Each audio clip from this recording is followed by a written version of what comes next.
안녕하십니까. 815TV의 윤정두입니다. 요즘 날씨 굉장히 뜨겁습니다. 이렇게 뜨거운 만큼 국내 증시도 활활 타올라야 되는데요.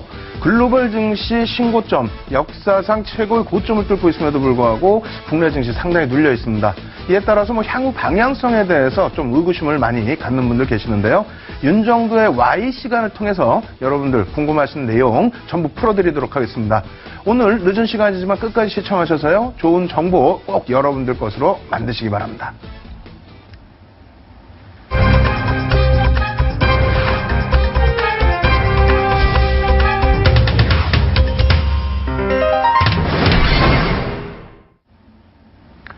예, 총 3가지 파트로 나누어서 진행을 해드리겠습니다. 첫 번째 순서는 시황을 말씀드릴 거고요. 두 번째 순서는 오늘 시장에서 가장 화두가 됐었던 삼성그룹의 지배구조 관련된 내용 말씀드리겠습니다. 그럼 마지막 세 번째는 여러분들 꼭 배우셔야 될 부분들이죠. 기술적 분석에 대해서 이번 주에는 추세 분석 관련된 내용과 그리고 핵심 공략 종목 여러분들께 노출을 해드릴 테니까요. 끝까지 시청하셔서 좋은 종목까지 꼭 얻어가시기 바랍니다. 자, 오늘 시황 부분부터 좀 점검을 해드릴 텐데요. 우리 연휴 기간 동안에 글로벌 증시도 많은 국가가 좀 휴장에 놓여져 있었습니다. 그렇기 때문에 전체적으로 분석하기 이렇게 까다롭지는 않았습니다만 다만 글로벌 시장에서 특히 미국 쪽에서의 금리 부분, 이 부분이 굉장히 크게 부각이 됐다라는 것 강조를 드리겠고요. 그리고 이 금리 부각에 따른 국내 증시의 흐름 또한 글로벌 증시의 흐름이 어떻게 전개될지도 확인해 보도록 하겠습니다. 먼저 화면을 보면서 설명드려 보도록 하겠습니다. 준비된 화면 놓고 보시게 되면요. 금리 부분에 대한 차트입니다. 미국 기준금리 동향인데 사실상 먼 거리를 갖고 오지 못하고 좀 제한적인 범위에서 갖고 왔어요. 2008년 12월 16일 이후에 0.25% 동결된 이후에 지금까지 미국 금리는 동결된 상태입니다. 이러한 의미 대부분의 글로벌 증시가 마찬가지예요. 글로벌 국가에서 영국도 마찬가지로 동결 상태에서 미국과 같이 금리를 인상하겠다 하는 쪽이 되겠고요. 나머지 유로존 같은 경우 추가적인 금리나 그리고 일본도 지금 금리가 멈춰진 상태입니다만 상하이 같은 경우, 중국 같은 경우에는 추가적인 지준율이나 금리 인하를 계속해서 단행하고 있는 상황입니다. 어찌됐건 미국 쪽에서의 이러한 금리 동결 이후에 지금 7년 만에 금리가 인상될 것이 확 실시되고 있죠. 이 부분이 6월 달은 아닙니다만 9월 정도나 혹은 올해 이내에 미국 금리를 인상하겠다. 그러한 내용을 바탕으로 해서 어떤 부분이 연출되고 있죠? 달러 부분입니다. 달러 부분에 강세가 연출되고 있는데, 자, 놓고 보시면은 달러 인덱스 일봉 차트예요. 일봉 차트인데 금리 부분에 대해서 어느 정도 미뤄질 수 있다라는 기대감을 가지고 고점 대비해서 일봉 놓고 보시면은 밀려 내려왔었죠. 이렇게 되면서 국내 원달러 환율도 다소 제한적인 범위에서 흘러갔는데 어찌됐건 최근 들어서의 반등이 나오고 있고 이 기조는 추세적으로 지속될 수 있다. 이 부분을 다시 또 월봉으로 놓고 보겠습니다. 달러 인덱스 월봉 차트인데 자세히 놓고 보셔야 될 부분은 여기에요. 이 왼쪽에서 쭉 놓고 보시면 2003년의 1월부터의 흐름이기 때문에 2003년 1월 달에 달러 인덱스의 위치가 어느 정도였는지 그것도 확인하시겠죠. 굉장히 높은 위치에 있었습니다. 다시 얘기해서 달러와의 강세 기조가 2003년도에 있었고 지금 기준에서도 2003년 수준까지 달러와 강세가 연동돼 있다. 그렇다면은 우리나라 같은 경우는 어떻게 돼 있죠? 수출주들의 환율 영향이 굉장히 민감한 그런 국가입니다. 그래서 전체 GDP의 70% 이상이 수출주에서 형성되기 때문에 이 환율 부분, 달러와 인덱스의 추이라든가 원달러 환율, 또 원엔 환율에 대해서 우리가 꾸준하게 관찰을 해야 된다. 이렇게 말씀드리겠고요. 자, 원달러 환율 일봉 차트입니다. 원달러 환율 일봉 차트에서 체크하셔야 될 부분은 여기가 되겠죠. 이 부분이 어느 정도 위치가 되냐면 올해 3월 달에 기준이 됩니다. 삼성전자가 희한하게 3월 19일 이후에 움직임 폭이 제한적이었어요.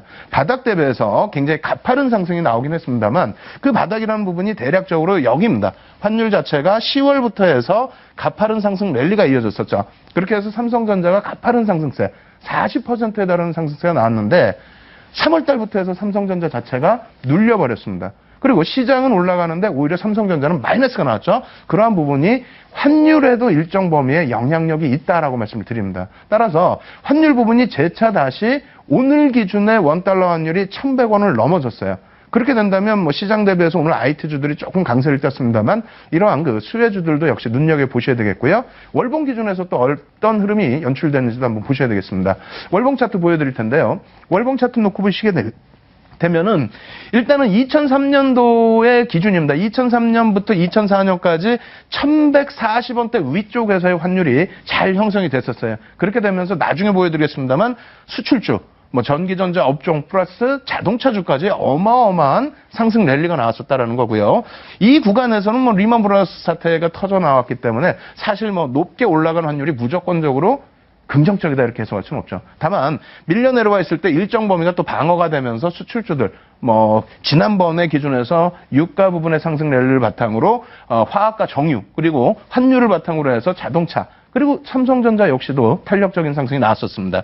지금 기준에서 다시 놓고 보셔야 될 부분이 과연 이러한 그 환율, 원달러 환율 부분이 추세적으로 올라설 수 있을까? 그러니까 달러와의 강세 기조 속에 국내 시장의 흐름 같은 경우에도 어찌됐건 불황형 흑자라고 할지라도 무역 수지를 흑자를 계속 유지하고 있습니다. 그렇기 때문에 우리나라 원화도 일정 부분 강세를 띌 수 있는 위치입니다만 원체 달러와의 강세가 지속적으로 추세적으로 나타나줄 수 있기 때문에 이런 환율 부분은 뭐 상당히 긍정적으로 해석을 해볼 수가 있겠죠. 다만 한 가지 지금 뭐 시장에서 우려하는 부분은 이 정도 되겠어요. 원엔 환율의 일봉 차트인데 지금 엔화가 계속해서 약세를 띠다 보니까 이 부분에 대해서 우리나라 수출 업체들 굉장히 힘들지 않겠느냐라는 얘기가 나오고 있습니다.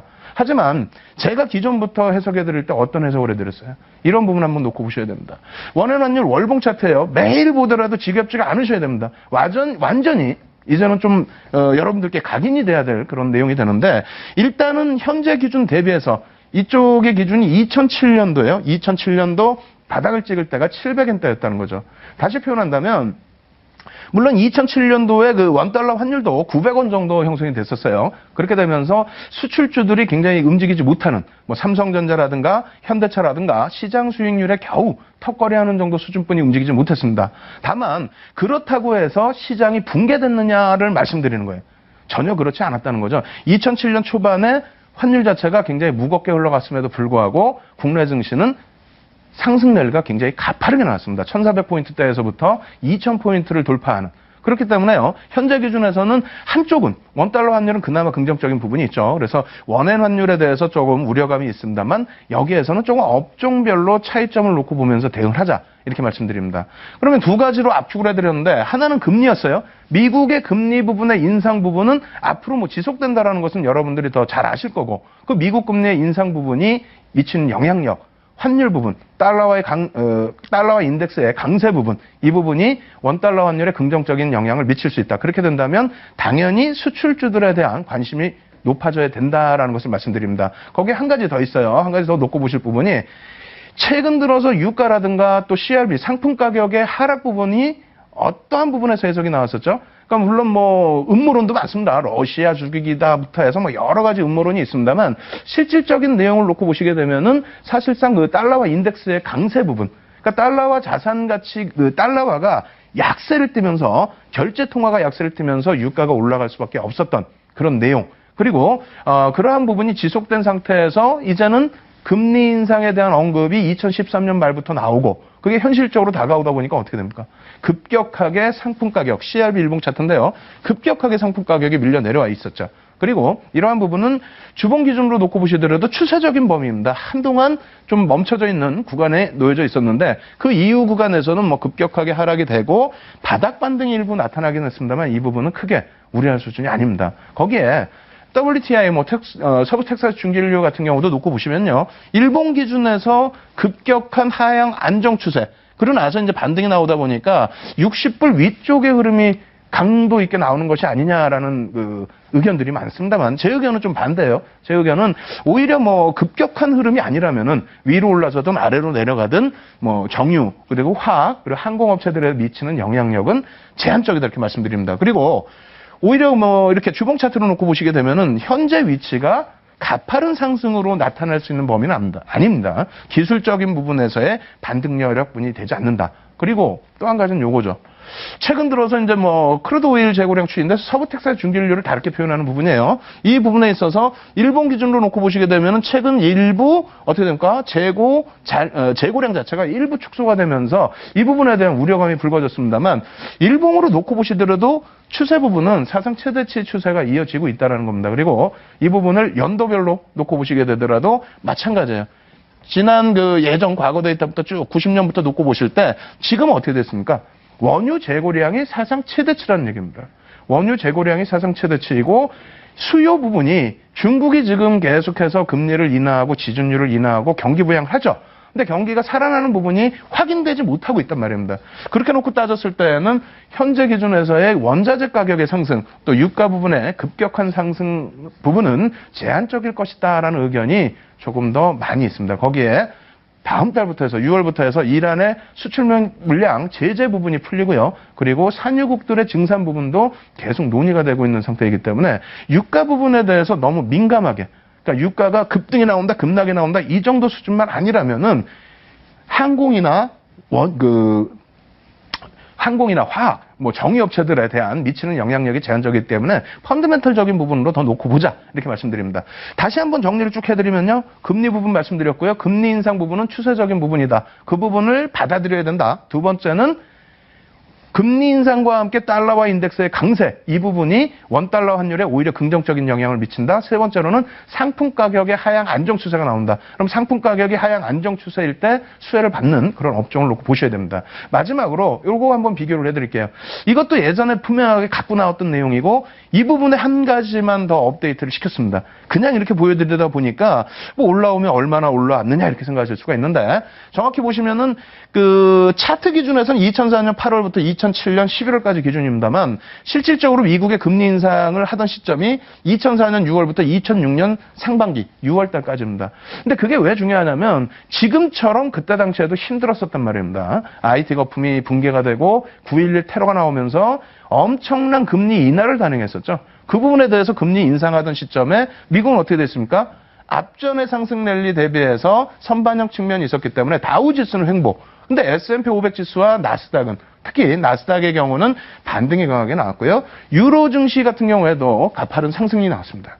국내 증시 이렇게 놓고 보면은 별로 못 오른 것 같지만은 실질적으로는 코스피 지수 2004년 8월 저점 713포인트 대비해서 2006년 6월 고점이 1464포인트입니다. 다시 표현한다면은 105% 상승. 시장 지수가 105% 상승이면은 지금 기준으로 따지면 4000포인트까지 올라간다는 얘기예요. 다시 얘기해서 금리 부분의 인상 부분이 악재 요인이 아니었다라는 겁니다. 물론 과거랑 똑같은 흐름이 나올 수는 없다 할지라도 이러한 부분들 꼭 놓고 보시고요. 여기 한 가지 더 종목으로 우리나라 지수로 놓고 보시게 되면은 일단 이러한 흐름이 나오면 그럼 당연하게 지금쯤 국내 증시도 강력한 상승 랠리가 나와야 되지 않느냐. 이렇게 말씀하시는 경우가 있어요. 맞습니다. 맞습니다만 다만 국내 증시도 좀 제가 억지를 쓴다면은 나쁜 위치가 아니라는 겁니다. 수급 부분은 계속해서 설명을 드렸었고요. 그리고 오늘 부분은 과연 고점에서부터 얼마큼의 위치에 있길래 우리가 이만큼 눌려 있느냐. 이 부분이 추세적으로 안 좋은 것이냐. 아니면 6월부터 시세가 나올 수 있는 위치냐. 그 부분을 한번 해석해 드리겠습니다. 지금 차트 놓고 보시게 되면요. 선 하나에 동그라미 하나만 딱 그려놨어요. 사실은 이평선도 필요 없습니다. 원래는. 근데 이 부분을 놓고 보시면 한 가지만 생각하세요. 이 빨간색 위에 놓여져 있는 지수대가 2007년도 같은 경우에는 부딪히긴 하지만은 2100포인트거든요. 2100포인트 위쪽의 월봉 기준으로 안착해서 끝나질 못했습니다. 2007년도 정확히 보시면 가파른 상승 랠리 이후에 사실상의 오버슈팅 이후에 어떻게 됩니까?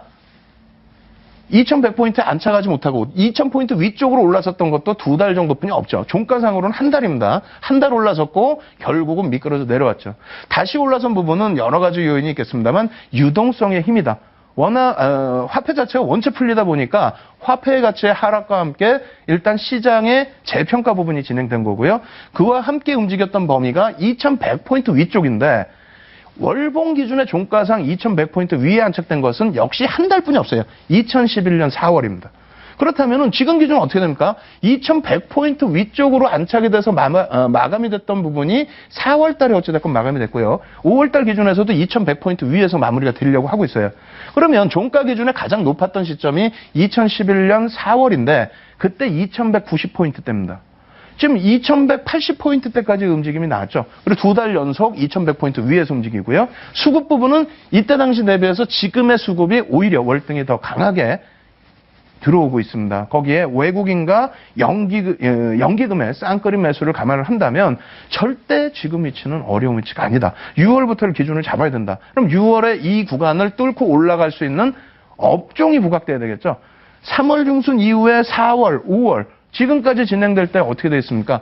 실질적으로 시장의 수익률 게임은 진행됐습니다만 업종 기준에서 대장 업종이 부각되지 못하니까 지수가 눌려져 있죠. 지수가 눌려져 있다 보니까 공평한 수익률이 나오는 게 아니라 일정 범위에서의 수익률 게임만 진행이 됐었다는 겁니다. 그래서 오늘은 좀 특이하게 시황 부분에서 종목도 같이 언급을 드립니다. 이 종목을 언급드릴 때 잘 보시고요. 이 종목분들을 꼭 편입하셔야 된다라는 것을 기준점을 좀 세우시기 바랍니다. 첫 번째 종목은요. 삼성전자예요. 이거 말씀드리면 또 화내시고 짜증내시고 왜 자꾸 이런 것만 갖고 오냐라고 말씀하실 수 있는데 실질적으로 놓고 보시면 삼성전자 바보 같다 못 간다 막 화를 내고 하셨지만은 결론적으로 10월 저점 대비해서 시장 대비해서는 상승 랠리가 월등하게 나온 상태입니다. 고점까지는 40% 상승이었고요. 조정폭 나온 부분이 적절하게 잘 눌려진 이후에 돌려지고 있다는 거죠. 그리고 이 앞부분을 놓고 보세요. 삼성전자의 2003년도의 흐름입니다. 다시 얘기해서 금리 인상이 아니고 원달러 환율이죠. 죄송합니다. 원달러 환율 부분이 긍정적으로 형성이 돼 있을 때 기준입니다. 원달러 환율 기준은 이쪽에 나와 있는데요. 2003년 2월부터 2004년 3월까지 1140원에서부터 1264원까지 이렇게 형성이 됐고요. 지금 현재 1100원 수준이지만은 올해 3월 기점에 1130원까지 형성이 됐었죠. 그러한 부분이 일정 범위만 연동이 된다라고 한다면 시장이 83% 상승할 때 수출주, 전기전자업종 삼성전자는 얼마요? 145% 상승을 했다는 겁니다. 거기에 뭐 현대차 같은 수출주도 당연히 200%대 상승이 나왔는데 지금은 이제 원달러 환율 중에서 원엔 환율은 좀 배제를 해야 되니까 원달러 환율 기준에서의 IT주를 좀 더 놓고 보자. 거기에서는 삼성전자가 움직임을 줘야만 시장도 고점을 뚫을 수 있고 전체적인 시장 수익률이 나온다. 거기에 주도 업종이기 때문에 분명하게 시장 수익률을 넘을 수 있다라고 말씀을 드리겠습니다. 두 번째 종목은 신한지주예요. 그전에도 이제 갖고 왔습니다만 이 종목도 또 갖고 오면은 야 어떻게 맨날 이런 종목만 주냐라고 하실 텐데 신한지주도 뭐 시가총액 20조죠. 다만 오늘 삼성그룹 지배 구조 관련해서 종목군들 시가총액 20조짜리 종목군들 상한가 들어가 버리죠. 전혀 부담되지 않습니다. 실질적으로 금리 인상 시점에 신한지주의 흐름이 굉장히 강도 있게 움직임이 나왔다라는 부분을 설명드렸고요. 차트 뭐 기존에 한번 보여드렸던 내용인데 다시 한번 보시게 되면은 신한지주 부분도 마찬가지예요. 검은색 원을 쳐드린 부분, 저 부분이 금리 인상이 있었던 시기입니다. 저 때가 시장 주도력을 가져가던 시점이고 나머지 부분은 시장 수익률 정도인데 그때 당시에 그 시장 대비 상승률 시장은 80% 정도 상승이 나왔고요. 그리고 신한지주는 230%.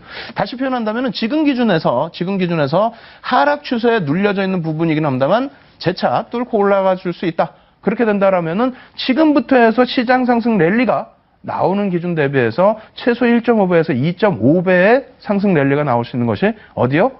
금융주라는 겁니다. 그렇게 해서 뭐 두 종목 보여드리면 으악 소리 나오기 때문에 마지막으로 한 종목 더 보여드립니다. 지금 이 종목 같은 경우에는 시전 주도 업종입니다. 주도 업종인데 오늘 11시에 제가 바로 815TV를 통해서 무료 교육 방송 진행을 해드릴 거예요. 그래서 이 종목 같은 경우 시가총액이 좀 작습니다. 2조 미만이기 때문에 시가총액이 뭐 작다 표현을 할 텐데 요즘은 뭐 1조, 2조짜리 종목도 상한가 금방금방 나오죠. 어찌됐건 시장 주도 업종으로서 바닥권의 일봉 차트인데요. 패턴 배우셨죠? 캔들 배우셨습니다. 캔들 기준에서 샛별형이 발생되면 어떻게 된다? 강력한 시세가 나올 수 있는 위치가 된다. 그렇다면 일봉으로 이렇게 나왔는데 같은 종목입니다. 같은 종목의 주봉 차트 놓고 보시면 어떻게 됩니까? 바닥에서 윤정도 제일 좋아한다는 망치형이 떴어요. 이것만 있는 것이 아니고 세 번째 월봉으로도 놓고 보시게 되면은 바닥에서부터 급등이 나온 이후에 일단은 여러 가지 단계약제 때문에 조정폭을 줬습니다만 이 부분은 적절한 조정이 되겠죠. 상승 랠리 이후에 절반 조정 거기에 강력한 망치형 월봉 기준입니다. 이렇게 된다면 6월부터 해서의 시세 부분은 굉장히 강화될 수 있다. 왜? 시장 주도력을 갖고 가고 있기 때문에 고점 대비 조정은 나왔습니다만 저점 대비해서는 여전히 시장 대비 상승 랠리가 강하게 나와 있는 종목이라는 겁니다. 외국인과 연기금의 쌍끌이 매집이 진행되어 있는 종목이기 때문에 이 종목 오늘 11시에 꼭 들으셔가지고요. 여러분들이 교육도 받으시고 캔들 교육도 받으시고 시황도 확인하시고 또 종목으로서 이러한 패턴의 종목군들이 어떻게 움직일지도 직접 확인하셔야 되겠습니다. 그래서 시황 부분은 오늘 이만큼 해서 마무리를 해드리겠습니다.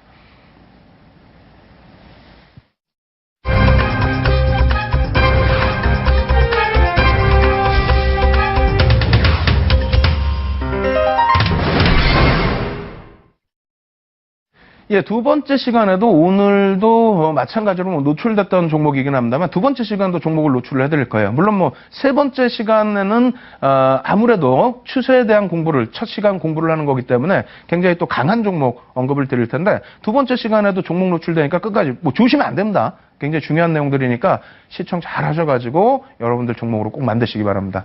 일단 오늘 상당히 난리가 아니었죠. 삼성그룹에 대한 지배구조에 대한 개선. 이 부분에 대해서 설명을 한번 드려보도록 하겠습니다. 좀 빨리 진행해 드릴 거예요. 텍스트 내용이 있고 앞부분 시황이 좀 길었기 때문에 빠르게 진행을 해 드릴 텐데 지주회사 부분은 여러분들이 포털 사이트 검색을 하셔도 자세히 나올 겁니다. 요즘은 정보가 워낙 흔하다 보니까 여러분들이 중요한 내용은 다시 검색을 해서 또 한번 찾아보시도록 하고요. 두 번째로 지주회사의 제한 의무 같은 경우 좀 봐두셔야 될 부분인데 지주회사는 부채 비율을 200% 미만으로 유지해야 되고 또 자회사 지분을 40%, 상장사 같은 경우는 20% 이상 보유를 해야 됩니다. 그리고 손자회사에 대한 규정, 또 100% 지분을 갖고 있어야 되는 그런 규정도 있죠. 이 부분 때문에 이제 두산그룹 같은 경우에는 이러한 부분을 우리는 유지하기 좀 어려울 것 같다. 지금 그룹을 조금 더 개선시키는 부분이 나올 것 같다라고 해서 지배회사 구조를 탈피를 했습니다. 그러니까 예전부터 해서 지배구조의 투명성을 확보하기 위해서 IMF 이후에 외국계 자본이 우리나라 시장에 요청했던 부분이 그거였죠. 지주회사 체제로 전환을 해라. 기업의 경영권의 투명성을 보여달라. 이런 부분을 요청을 했는데 그로부터 해서 이제 여러분들 잘 아시다시피 그룹 자체가 조금씩 분할이 되고 그렇게 되면서 지주회사 체제가 되고 조금 더 깔끔한 모습으로 시장에 나와주게 되면서 그러면서 국내 증시도 한 단계 업그레이드 됐다 이렇게 놓고 보셔도 되겠습니다. 일단 삼성그룹 같은 경우에는 이제 부채 비율이 별로 없는 그러한 그룹이기 때문에 지금까지 지주회사 전환 부분에 대해서 좀 여유로움이 있었는데요. 어찌됐건 지금은 지배구조에 관련된 내용으로 변화가 되고 있는 그런 모습입니다.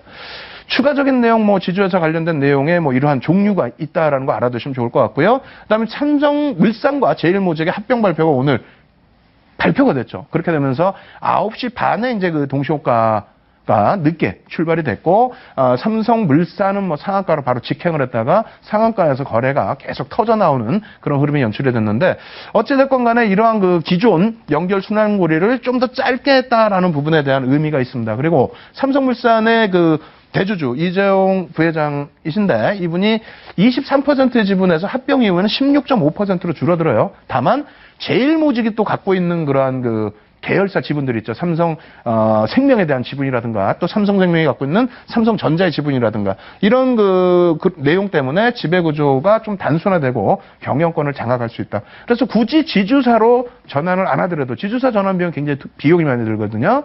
그러한 부분에 전환을 하지 않더라도 그룹을 장악할 수 있기 때문에 이러한 부분으로 지주사 전환 대신에 진행을 한 것 같습니다. 그리고 이러한 부분은 저보다도 더 유능하신 분들이 또 설명 많이 해놨으니까 이 부분도 좀 검색을 하셔서 놓고 보시도록 하고요.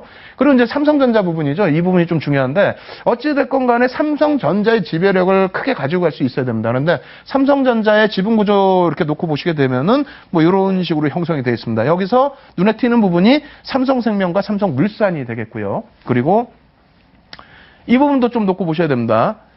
이재용 부회장의 삼성전자에 대한 지배력과 삼성생명에 대한 지배력인데 이 두 가지가 왜 중요하냐면 어찌됐건 삼성전자의 지배력을 가지고 가는 거하고 그리고 삼성생명의 지배력을 가져가야 한다는 부분입니다. 삼성생명이 모든 금융 계열사들을 장악하고 있기 때문인데요. 이 부분이 삼성생명이 또 삼성전자까지의 지분, 7%대 지분까지 가지고 있는 거죠. 어찌됐건 지금 현재로서도 지배력은 가지고 있습니다. 지금 현재로서도 이재용 부회장이 이제 삼성전자 지분 적지만은 삼성물산 지분이 많게 되면서 삼성물산이 삼성전자 4% 갖고 있고 또 제일모직과의 합병을 통해서 제일모직이 갖고 있는 제일생명의 지분 19.3%, 또 삼성생명이 갖고 있는 삼성전자의 지분 이런 내용인데 이렇게 말씀드리면 벌써 또 지루해 주실 겁니다. 어쨌든 이러한 내용들이 계속 이제 순환성으로 되고 있고 중요한 부분은 제일모직과 삼성물산의 합병은 일단은 이제 노출이 된 겁니다. 거기에 오늘 같은 경우에 사실상 아무래도 쇼커버링 물량이 유입이 된 것 같아요. 그래서 이제 상한가까지 진입이 된 것으로 보여지는데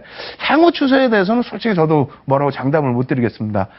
좀 너무 가파른 변동성이 나오는 것도 시장에 그다지 긍정적이지만은 않다라는 설명을 드리는 거고, 더 중요한 부분은 앞으로 지배구조 개선 부분에 대해서 어떤 종목이 어떻게 움직일지를 예상해 보는 게 더 중요하겠죠. 그래서 추가적인 부분 좀 더 놓고 보여드릴 텐데, 일단은 삼성 SDS도 오늘 크게 움직였어요. 그런데 삼성전자의 지배력을 가지기 위해서는 삼성 SDS와의 합병설이 좀 불거지고 있습니다. 그 부분도 여러분들이 염두를 내두시고, 오늘의 가장 큰 기준점은 삼성생명입니다.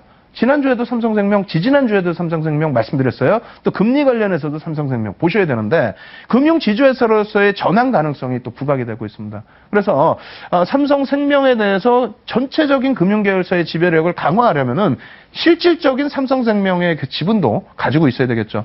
현재로서는 이건희 회장님이 20.76%를 가지고 있습니다. 그게 이제 최대 지분인데, 이 부분을 어찌됐건 가지고 오는 수순이 진행될 것으로 예상이 되고 있어요. 그렇다면은 삼성생명 부분도 두 가지 재료 요인을 볼 수 있죠. 첫 번째로는 미국의 금리 인상, 그에 따른 우리나라의 금리 변화, 이러한 부분을 예측할 수 있는 부분이 있고, 또 한 가지는 삼성그룹의 지주회사로서의 전환 혹은 지배구조에 대한 지배력을 좀 더 강화하는 부분에서의 수급 개선폭, 이런 부분을 또 놓고 보실 수가 있습니다. 그래서 삼성생명 같은 경우에도 벌써 이미 진행 단계에 있습니다. 지난번에 보여드렸다시피 신세계가 가지고 있는, 신세계와 이마트가 가지고 있는 이 물량을 얼마예요? 109,200원에 블록딜로 넘겼습니다. 지금 오늘 종가가 11만 원대 후반인데, 이렇게 된다면 현재 할인된 가격 대비해서 주가 자체가 그렇게 크게 부담스럽지 않다라는 거 하고요. 이 물량을 대부분 다 외국계와 국내 투자자가 가지고 갔다라는 거, 단기간에 물량이 쏟아지지는 절대 않는다는 거, 이러한 부분을 염두를 꼭 해두셔야 됩니다. 삼성생명 지배구조 있는데, 이 부분은 현대증권하고 금감원에서 자료 제공한 부분인데요. 이 복잡한 내용들은 다 기억에서 좀 지우십시오. 다시 정리를 해드린다면, 제일모직과 삼성물산의 합병 부분은 노출이 됐고, 그 이후의 흐름은 기관 투자가와 외국인 투자자, 그래서 시세의 흐름이 나올 거고요. 그 이후에 이제 추가적으로 남아있는 부분이 삼성전자와 삼성 SDS의 합병이 있을 것이냐. 그리고 삼성생명은 어찌됐건 지배구조는 바뀌어야 된다. 바뀌어야 되기 때문에 삼성생명의 지주사 전환 혹은 지배구조의 변천 과정, 이러한 부분에 조금 더 신경을 쓰셔야 된다, 이렇게 마무리를 해드립니다. 그러고 나서 이제 제일모직하고 매매 동향 부분 좀 더 놓고 설명을 드릴 텐데, 내일부터 굉장히 중요한 부분이에요. 시장이 오늘도 사실상은 많이 왜곡된 부분이 있는데요.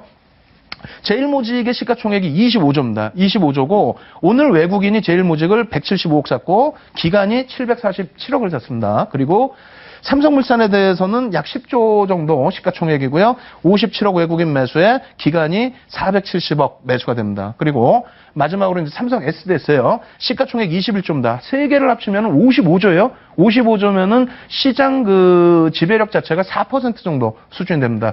두 종목이 상한가 들어가고 한 종목이 오늘 7% 수준 올랐기 때문에 이 세 종목에서 지수 견인한 폭이 10포인트가 넘는다는 겁니다. 10포인트 수준, 10포인트 넘는 수준, 이 정도기 때문에 여기서 등락이 많이 나오게 되면은 시장 자체가 상당히 왜곡이 될 수 있죠. 거기에 오늘 외국인들은 관망이었습니다. 소폭의 매도, 100억 수준의 매도인데, 이쪽 세 종목의 매수가 이렇게 집중되다 보니까 오히려 다른 종목에는 매도가 형성이 됐죠. 기관도 역시 마찬가지고요. 그래서 내일부터는 아무래도 이 종목군들의 변동성이 확대되면 안 된다, 이렇게 놓고 보시고, 말씀드린 삼성생명 부분을 조금 더 집중해서 설명을 드리겠습니다. 삼성생명 조금 더 관심 있게 보셔야 되는데, 일단은 16회 5월 12일 날 이 종목을 가지고 나와서 말씀을 드렸어요. 이 차트 그림이 이 차트입니다. 그리고 야간 공개 방송에서도 다시 한 차례 언급을 드리면서 여기서의 패턴이 어떻게 진행이 될까요? 이러한 부분에서는 관심을 가지셔야 됩니다. 금리 인상에 대한 수혜 부분입니다, 이렇게 말씀드렸는데, 결과적으로 그 다음날 급등의 흐름이 나왔고, 그 이후에 신세계와 이마트의 지분 블록들이 있었죠. 거기에 이제 조정이 나왔는데, 결과적으로 오늘 또다시 장중에 저가까지 밀렸다가, 마이너스권까지 밀렸다가 플러스권으로 돌리면서 마무리가 됐어요. 그러한 흐름은 당연히 이제 수급이 뒷받침되면서의 흐름이고요. 등락률은 이 정도입니다. 제한적이에요. 이 종목도 시가총액이 20조가 넘기 때문에 쉽게 가볍게 움직이는 종목은 아닙니다만, 추후의 흐름에 있어서는 어떻게 된다고요? 한번 보여드리도록 하겠습니다. 오늘까지의 일봉 차트의 기준인데요. 잘 보세요. 지금부터 캔들 여러분들 배우셨죠? 첫 번째 일봉입니다. 어떻게 됐습니까? 바닥권에서 어찌됐건 간에 상승 인대 확인형, 신뢰도 3개짜리 별 3개짜리에 상승 임팩 확인형이 뜬 거고요.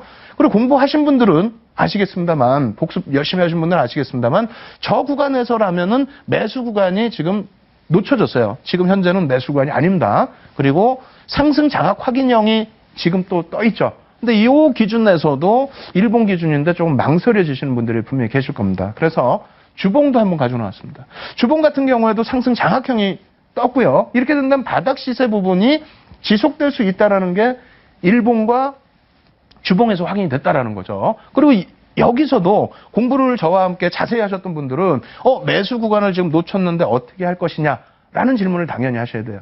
그래서 마지막으로 월봉을 보여드리는데, 월봉은 거래량까지 좀 보여드립니다. 거래량이 대량 거래량이 수반이 됐습니다. 대량 거래량이 수반이 되고 바닥권에서 상승 장악형 확인 이후에 상승 장악 확인형이 떴다라는 거예요. 그럼 제일 중요한 게 뭐라 그랬어요? 어느 구간에서 매수를 할 것이냐가 제일 중요한데, 이 부분은 교육을 통해서 지금까지 진행을 해드렸고, 복습 부분은 11시에 무료 교육방송을 통해서 815TV를 통해서 매수 구간이나 목표 라인 부분을 설정을 해서 여러분들께 말씀을 드리겠습니다. 따라서 이 종목은 Y를 통해서 오늘의 경우에는 삼성그룹의 지배구조 개선 관련된 내용, 시장을 크게 뒤흔들어 놨는데, 그 앞부분의 내용은 여러분들이 검색해서 보셔도 충분할 것 같고요. 뒤에 SDS와 삼성전자의 합병이라든가 삼성생명, 아직까지 크게 부각되지 않았습니다만 금융계열사의 지주사 전환 혹은 지배구조 개선, 이 부분도 꼭 신경을 쓰셔야 되고, 삼성생명에 대한 여러분들의 분석도 굉장히 중요한 위치다라고 설명을 드리면서 두 번째 시간 마무리 지어드리도록 하겠습니다.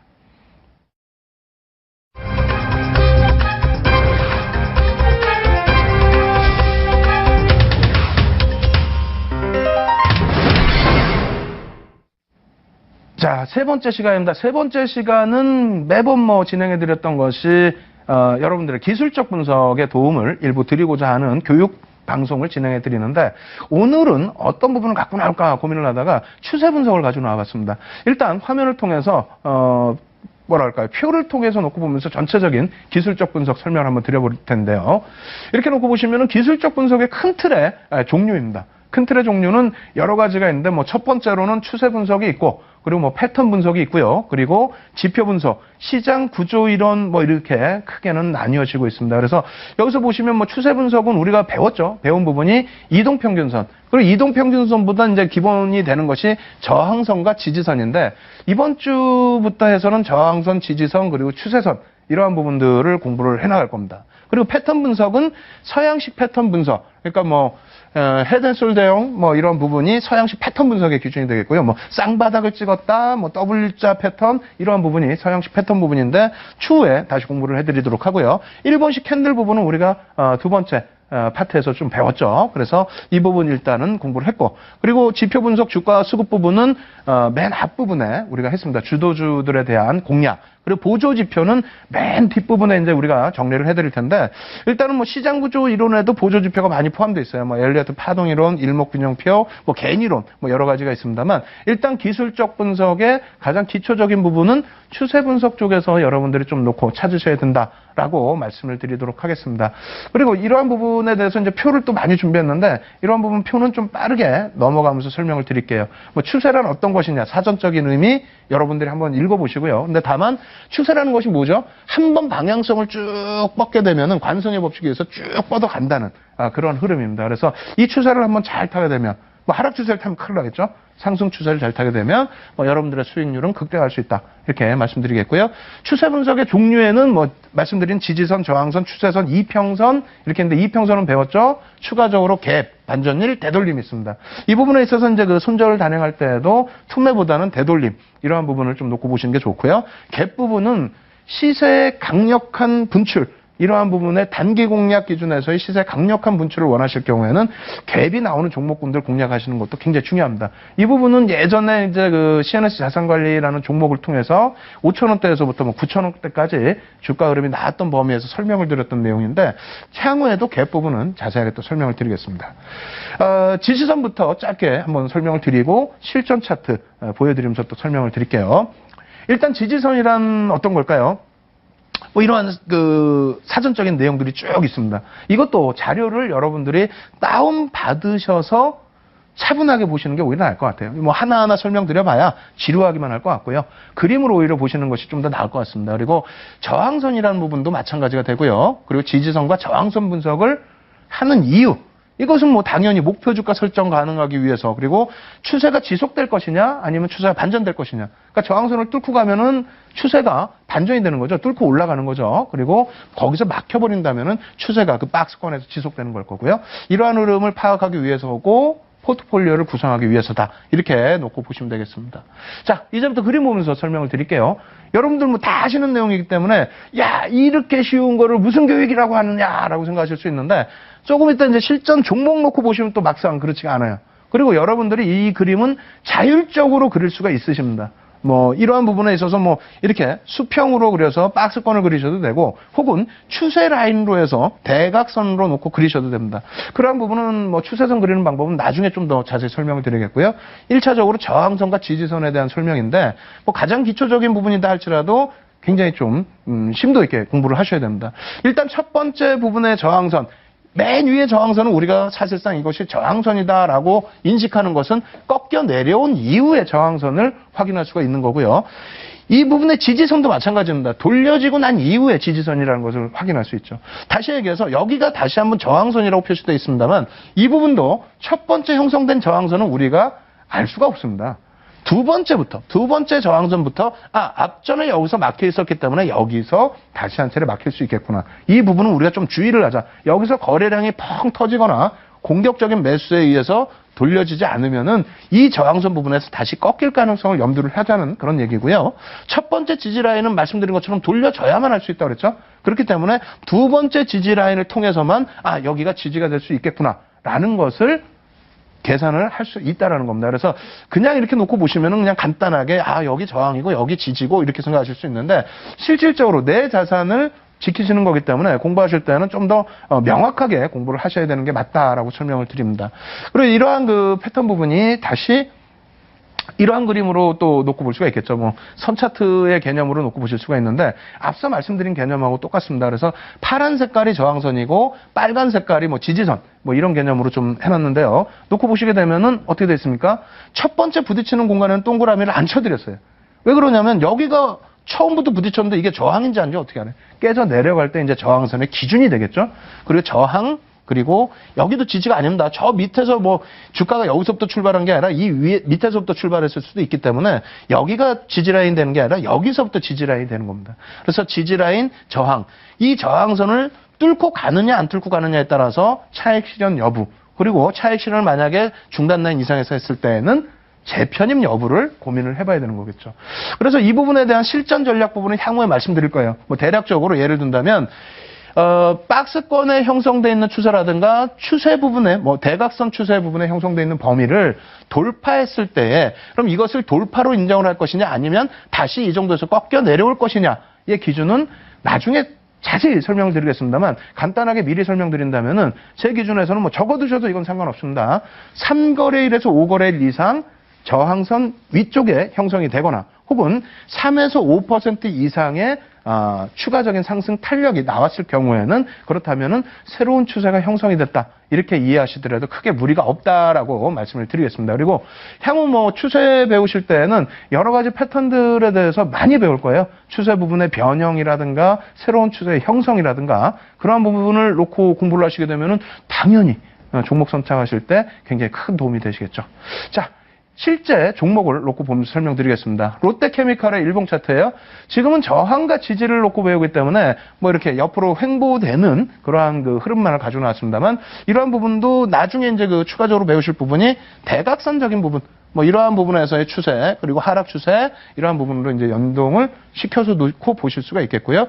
첫 번째 부분에 여기 뭐 동그라미 쳐드렸습니다만, 바로 옆에 바닥 찍고 이제 쌍바닥 찍고 저항을 받고 이제 돌려지는 흐름들, 그러한 흐름 속에서의 매수, 매도 구간을 설정할 수 있다. 다만 이러한 부분이 앞서 말씀드린 것처럼 그냥 기존에 우리가 흘러온 것처럼 생각을 하면은 굉장히 간단하고 쉬운 범위에 놓여져 있는 것처럼 생각이 듭니다만 결코 그렇지 않습니다. 그래서 여기서는 다소 애매모호한 구간으로 형성될 수도 있어요. 아까 말씀드린 것처럼 3에서 5거래일 동안 그 위에 있었기 때문에 추세가 새로운 것이 아니냐. 그거 한 가지 하고요. 그리고 두 번째로는 3에서 5% 위쪽에 놓여져 있으면 새로운 추세가 형성되는 것이 아니냐라는 부분을 놓고 봐야 되는데 일단은 그 추세 라인이 깨지게 되면서의 흐름. 그렇게 된다면 어떤 것이 또 기준점이 될까요? 일단은 우리가 배웠던 이평선의 기준이라든가 또 아직 완전하게 배우지 못했던 거래량의 부분. 이러한 부분으로도 놓고 볼 수 있다. 이렇게 설명을 드립니다. 따라서 일단 저항선 지지선에 대해서는 뭐 야간 그 무료 교육방송에서 자세히 또 설명을 드리겠습니다만 전체적인 그 저항 지지 라인이 이렇게 좀 있다라는 거 하고 그리고 또 한 가지는 이러한 부분이 좀 빠른 매매다라고 생각하시는 분들의 경우에는 수평의 박스 흐름 말고 추세적인 부분, 기울기에 대한 부분을 같이 놓고 보시면서 대응하실 수 있다 이렇게 설명을 드립니다.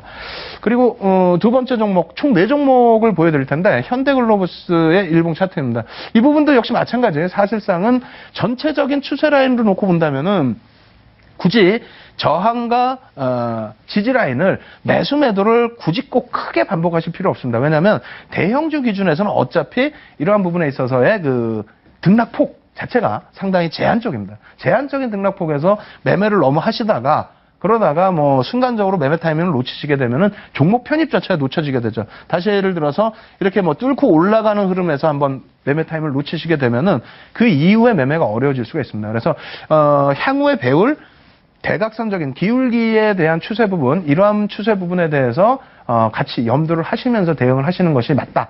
라고 말씀을 드리고요. 두 종목 더 보여드릴게요. 두 종목 보여드릴 텐데 KTNG 일봉 차트입니다. 그래서 KTNG 같은 경우가 이제 앞서 말씀드린 것처럼의 기준이 될 수가 있죠. 그래서 횡보될 때 기준에서의 매수 매도 공략은 뭐 충분히 이해를 할 수 있습니다만 여기에서 상향될 때는 지금은 저항선과 지지 라인을 설명하기 위해서 옆으로의 그림을 그려드렸어요. 근데 향후에서는 추세 부분에서의 대각선 뭐 이런 기준에서의 흐름으로 여러분들이 기준점을 설정하셔서 대응하시면 수익률이 좀 극대화될 수 있다. 그러니까 오늘은 추세 분석의 기초적인 부분, 저항선과 지지 라인을 배우면서 이러한 그 전체적인 패턴을 이해해 나간다. 여기까지만 생각을 하시면 될 것 같아요. 그리고 마지막으로 한 종목 더 보여드리는데 SKCNC 일봉 차트도 마찬가지죠. 앞서 보신 우리가 횡보 라인에서의 지지 저항과 지금 같은 패턴 같은 경우 횡보 지지 라인에서 한 템포를 놓치시게 되고 그리고 강력하게 이러한 저항 라인을 뚫고 올라가게 되는 경우 이런 경우에는 수익률을 극대화하기가 어려우시죠. 그렇기 때문에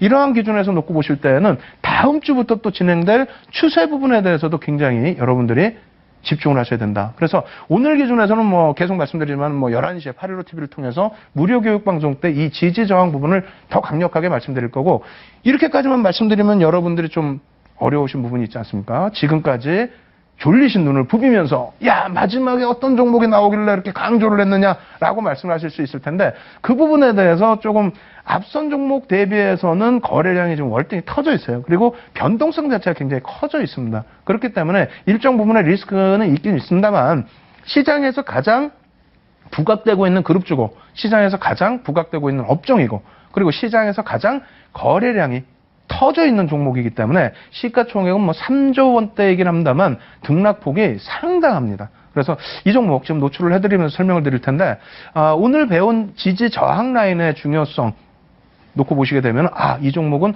앞으로 갈 자리가 상당히 많겠구나라고 생각하시면 될 것 같아요. 자, 화면 놓고 보면 설명을 드려보도록 하겠습니다. 이렇게 놓고 보시면은 초기 저항 돌파 시장 주도주 이렇게 해서 말씀을 드리고 있는데요.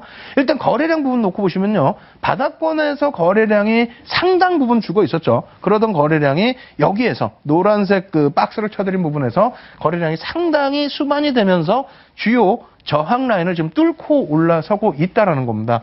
그래서 앞전에 쭉 흘러내려올 때 바닥권 부분 지지 라인이 계속 뭐 이탈이 되고 내려왔었죠. 이탈되고 내려오고 이탈되고 내려오고 이탈되고 내려온 이후에 여기서 잠깐 기술적 반등 나왔다가 재차 지지라인 이탈되면서 내려온 상태에서 거래량이 뭐 한동안 많이 죽어 있었어요. 그리고 최근에 이제 그 반등을 모색할 때 거래량이 일부 실려 있었습니다만 완벽하게 요 구간을 돌려 세울 때 여기죠. 요 거래 그 저항 라인을 완벽하게 뚫고 올라갈 때 꼬리가 달리긴 했습니다만 그 다음 달에 추가적인 거래량 그리고 거래량 실리면서 어떻게 됩니까? 지금 상당히 강력한 저항선 돌파가 거래량 수반과 함께 이루어지고 있다는 겁니다. 지금의 거래량이라면요, 당연히 이 앞전, 직전 고점의 저항 라인도 뚫을 수 있다라고 보고요. 그리고 그 위에 여기까지의 범위로 넓게 놓고 본다면은 뭐 지금 주가 대비해서 상승률 자체가 굉장히 가파라집니다. 뭐 상승률 자체가 뭐 상상 이외의 상승률이 나올 수가 있는데 그만큼 시장에서는 그룹 자체적인 부분, 그룹에서 온갖 역량을 다 쏟아붓고 있습니다. 쏟아붓고 있고요. 뭐 그룹 자체가 지금 뭐 한 단계 또 올라서서 전체적으로 놓고 볼 때 10위 안, 9위까지 지금 순위가 올라와 있는 것으로 추정이 되는데 그 핵심 역량, 그룹의 핵심 역량을 전부 쏟아붓고 있는 거고요. 그리고 수급. 지금처럼 거래량 부분에 외국인과 기관의 쌍끌이 매수가 어마어마합니다. 거기에 물론 쇼커버링 물량이 일부 유입되고 있습니다만 그러한 물량 자체가 굉장히 공격적으로 유입되고 있고요. 거기에 새롭게 시장에서 다시 각광받고 있는 업종인데다가 정부 쪽에서 지금 또다시 언급을 하고 있죠. 차후 차세대에 집중적으로 육성해야 될 업황. 이쪽에 대해서 수혜를 받을 수 있는 종목입니다. 오늘 11시 부분에 꼭 이 종목 놓고 보시고요. 이 종목뿐만 아니라 이제 마지막으로 앞서 보여드린 종목군들 다시 한번 점검을 해드리면 이 종목이죠. 금리 부분의 인상, 원달러 환율의 안정적인 흐름, 그리고 그에 따른 원자재 가격의 하락, 이런 부분에 수혜를 받을 수 있는 시장 주도 업종입니다. 역시 마찬가지로 바닥권 일봉 차트의 샛별형, 그리고 같은 종목입니다. 주봉 차트의 망치형, 그리고 같은 종목이에요. 월봉 차트에서의 흐름. 지금은 이제 마지막 5월 마지막이기 때문에 꼭 편입을 해두셔야만 6월 달에 본격 시세 가져갈 수 있다. 이렇게 말씀드리겠고, 종목군들이 노출이 안 돼서 야간에 11시에 무료 방송 참여하기 힘든데 그럼 어떻게 하느냐? 다시 보여드릴게요. 삼성전자 부분. 어떻게 하셔야 된다고요? 편입하셔야 되는 기준입니다. 자신감 가지셔야 될 위치이고, 삼성전자가 고점을 뚫지 못한다면은 국내 증시의 고점 뚫는다는 것은 거의 조금 지금 현재 상태에서는 좀 불가능하다라고 단언을 해드립니다. 거기에 금리 인상 부분의 가장 큰 수혜, 신한지주뿐만 아니라 금융지주사 이렇게 같이 놓고 보셔야 된다 말씀드렸고요. 플러스에서는 삼성생명 부분까지도 여러분들이 꼭 염두를 해두셔야 됩니다. 아시겠죠? 그렇게 해서 오늘 전체적인 강의 내용 말씀드리는데 여기에 한 가지 꼭 질문 나오는 부분들이 있어요. 금융주들 그렇게 좋다 하면서 그러면 한 가지, 증권은 왜 언급을 잘 안 하느냐? 증권도 좋습니다. 다만 오늘 증권주 상당히 좀 조정을 받았는데요. 금리 인상 때문에 채권 가격에 대한 우려감이 또 나왔어요. 채권 가격의 우려감. 한 번에 움직이지 않는다 그랬죠. 그 부분에 대해서 16강에서 말씀을 드렸는데 그 복습 부분도 무료 공개 방송 통해서 진행을 해드리도록 하겠습니다. 오늘은 중요한 내용 굉장히 많으니까 11시에 815TV에 무료 공개 교육 방송 꼭 참여하셔서 여러분들 지식 꼭 여러분들 걸로 만드시기 바라겠고요. 그리고 저는 다음 주에 매주 화요일마다 여러분 찾아뵙고 있죠. 다음 주에 여러분들 또 9시 만에 찾아뵙고 더 좋은 내용으로 인사드리도록 하겠습니다. 지금까지 윤정두의 Y의 윤정두였습니다.